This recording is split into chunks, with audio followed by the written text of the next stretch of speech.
Hey guys, it's Robert Bennett. I'm running for Congress in North Carolina District 2, and this is going to be episode 3 of our Policy Lab podcast. Now, I'm still technically in the Policy Lab today. It's just my apartment. But more importantly, to really drive home the point about this topic, which is alternative transportation, we've got to go outside the lab.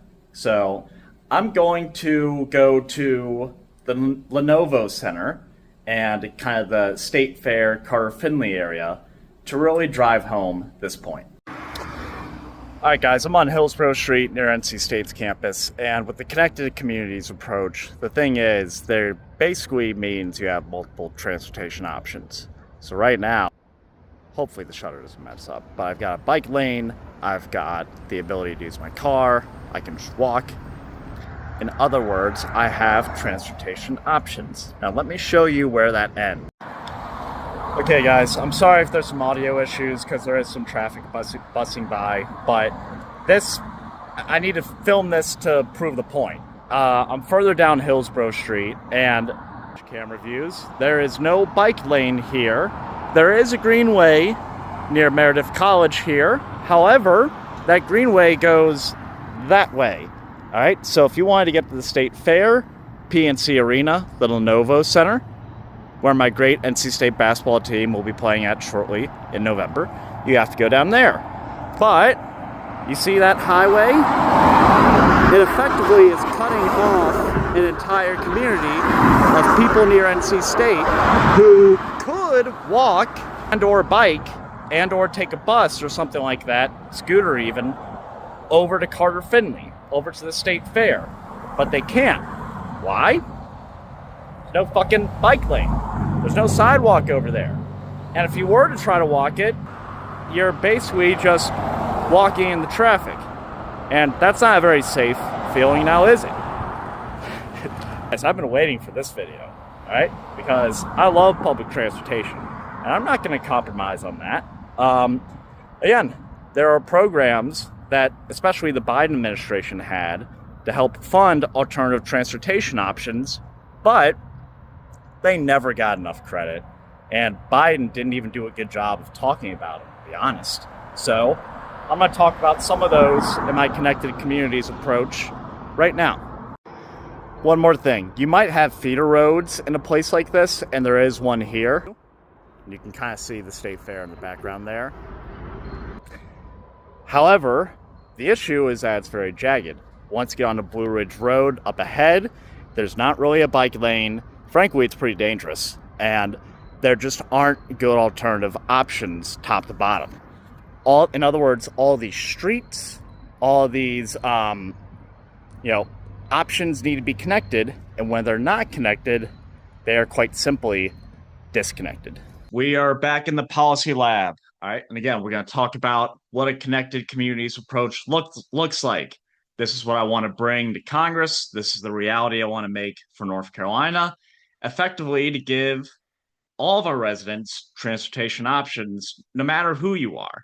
And the key, quite simply, in my view, is investing in hardworking human jobs to build America's alternative transportation systems, not AI cars or AI jobs. On the course of this campaign, you'll hear me talk about AI a lot, but again, we want people to be able to use their own 2 feet, or just other options to get around. That ultimately, in a nutshell, is what the Connected Communities approach is all about.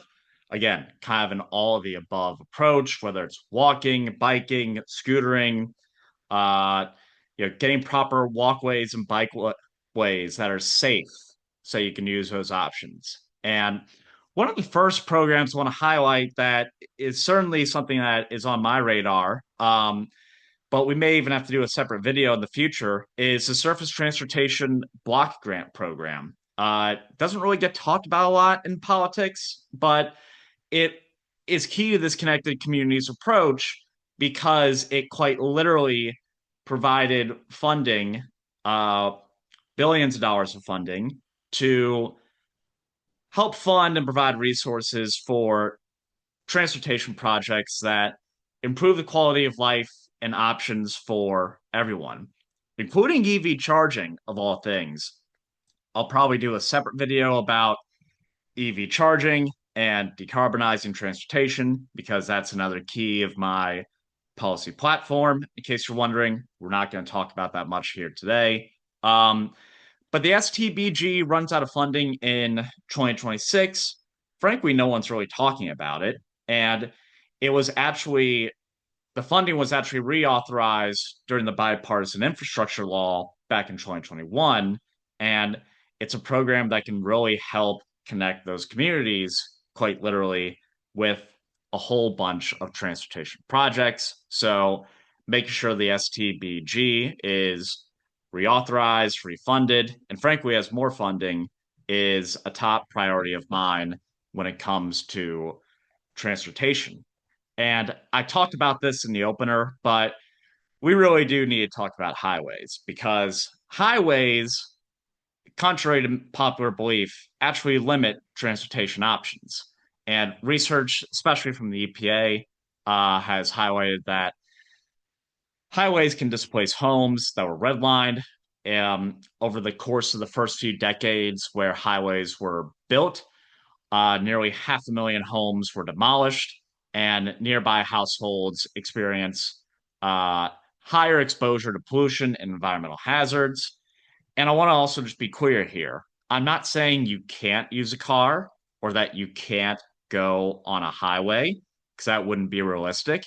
But making sure everyone has options is important because many of those options do not exist. You can go not just in North Carolina, but frankly, several other places around the country near highways. And like I mentioned in the beginning, you can just look at them and say, hey, I can't walk across this. All right. Obviously, people aren't walking across highways, but you can't walk over or underneath them either. There's no crosswalk, there's none of that stuff when most of these major highways, near most of these major highways. And so, what we need to do, quite frankly, is reconnect those communities that were cut off from highways. And you know, something that the Biden administration actually did a good job with, but never really had a chance to finish was the Reconnecting Communities Project, which is basically a couple of grant programs that funded community centered transportation projects that would help connect some of those communities cut off by highways, and they really would have benefited disadvantaged communities. Um, and again, it's not just highways that were in the scope of this program, but it is a key program to connecting those areas that were cut off by them. But it frankly didn't receive a lot of funding. It only got 4.1 billion. If you're new to politics or public policy, 4.1 billion. Yeah, that may sound like a lot to your personal bank account, but to the bank account of the government, that ain't much. We spend unfathomably amounts more on things like healthcare, defense, and things of that nature. So 4.1 billion, that's a drop in a bucket. And frankly, this program just doesn't get it never got prioritized the way it should. And the funding is ending in 2026. So it's not going to be funding projects for much longer.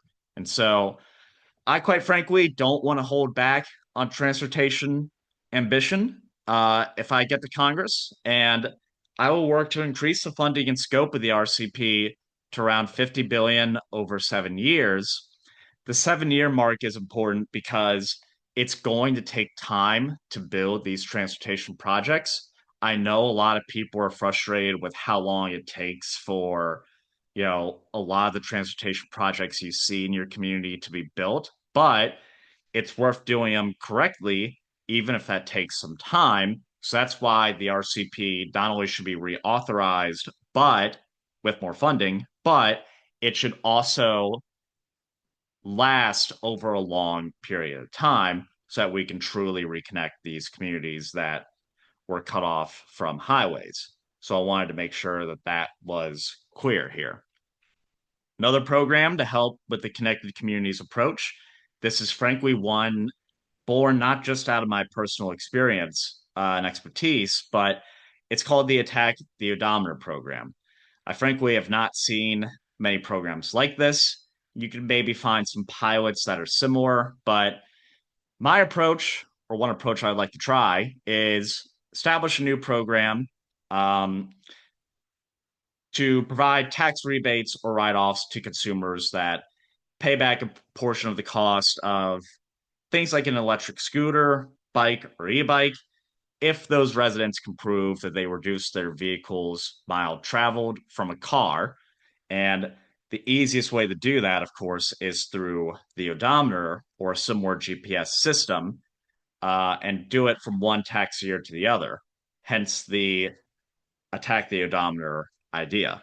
And it's important to note not just how this would work, but how it differs from some of the other programs that are out there. So, a lot of programs, especially in a state like California or otherwise, they want to punish you for using your car, right? But I'm trying to give you transportation options, and punishing you is not my approach. So, what I'd rather do, quite frankly, is give you a carrot on the stick to reduce your vehicle miles traveled and hopefully reduce transportation greenhouse gas emissions and congestion. I'm not a fan of traffic. I don't think you are either if you live in the triangle. And again, it avoids placing a cost on the consumer while also incentivizing them, frankly, to drive less and use some of those alternative transportation options over time. Um, if you look at my interactive community policy memo, I give an example of one tax year to the other. If you reduce your vehicle miles traveled by about 1,000 miles. And if you can prove that to a federal agency, then you can get the tax rebate or write off. That is how I picture this program working. Um, Again, it's a much more innovative idea, but I really think something like this could make a difference in not just the race to decarbonize, but in the fight to reduce vehicle miles traveled. So that's just kind of what you can do with your own 2 feet or with your own car. Now, let's switch gears to other options that you as a resident should have in the triangle under a connected communities approach. One that I think just doesn't get talked about a lot is passenger railway networks. All right. America's existing railway is great at moving cargo. And quite frankly, if you live in this area, you see several cargo trains going by in a place like Raleigh or Cary, but only cargo accounts for about 80% of what railway networks are used for. So our railway networks are not good at moving people around from point A to point B. So my goal is quite simple. We need to invest more in passenger railway network programs, especially to help connect the nearby areas in the Southeast, Piedmont region, and Mid Atlantic, because in places like the Northeast, for example, they have much better passenger railway networks than us. Obviously, cities like New York and others have metros and things like that. So, those areas are in good shape when it comes to passenger railway. Whereas here in the Southeast, it's a much different story.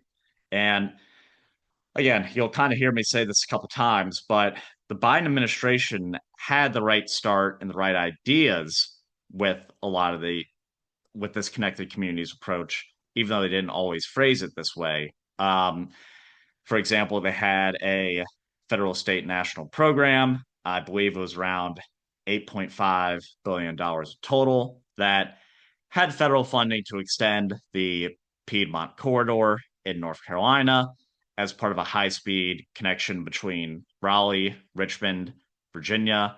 And I believe it also had funding for a connection from Raleigh to Winston-Salem. Obviously, there's a lot of connected tissue between Raleigh and Winston-Salem.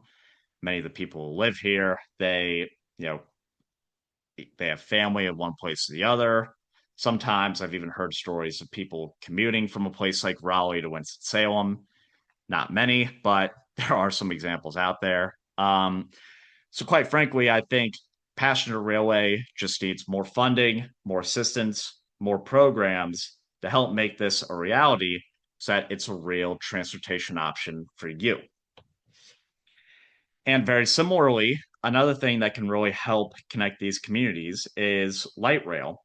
Now, I know a lot of people, they kind of gloss their eyes over when they hear about light rail.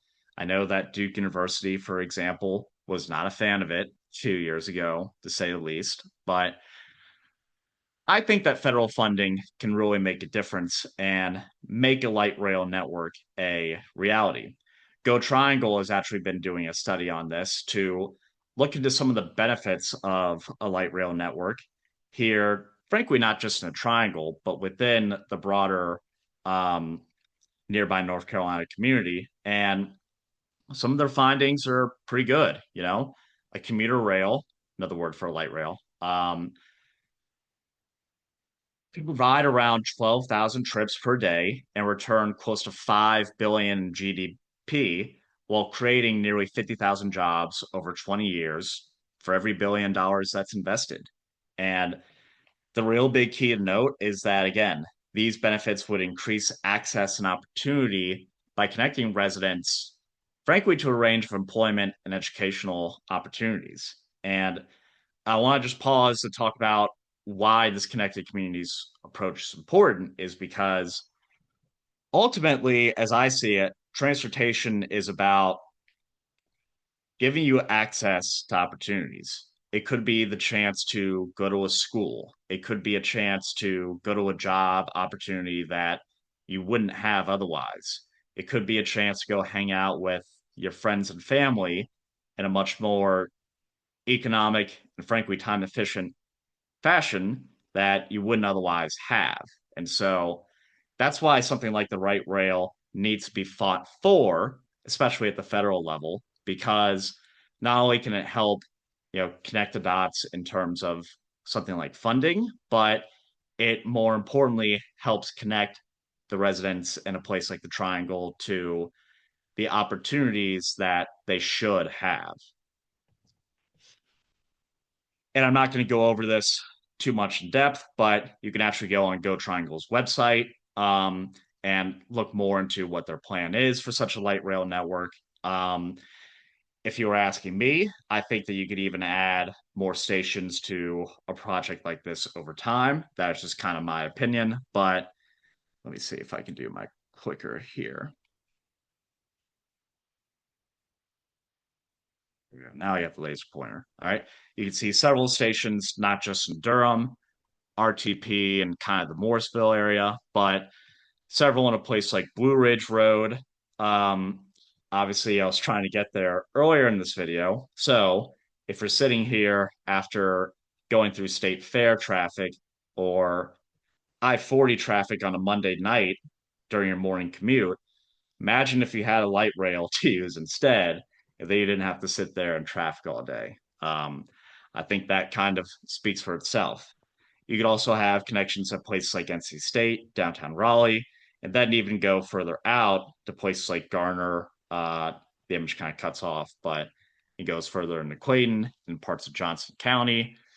So again, these connections are important because it gives you a chance to go from point A, point B, even point C, D, and E if you want to plan your day like that. And I'll just conclude quite simply by saying, I want to build a connected North Carolina map. Um, it's funny because I would have loved to have developed a map for you that shows what this connected communities approach network would look like, because I see it as a network that can ultimately be built by the people here in the Triangle to not only give people options, but my goal once this is all said and done is that the simple map you see here in front of you at the end um, helps to connect people to all different options they should have, and that those options look more diverse than just a highway, or frankly, even than just a normal road. Thank you so much for watching, and subscribe and stay tuned for more Policy Lab videos. Obviously, grassroots donations are the key to making a campaign like mine a reality. So again, please go to robertfornc.com to consider donating. You can learn more about me there as well if you're learning about me for the first time. Thank you so much for watching and stay tuned.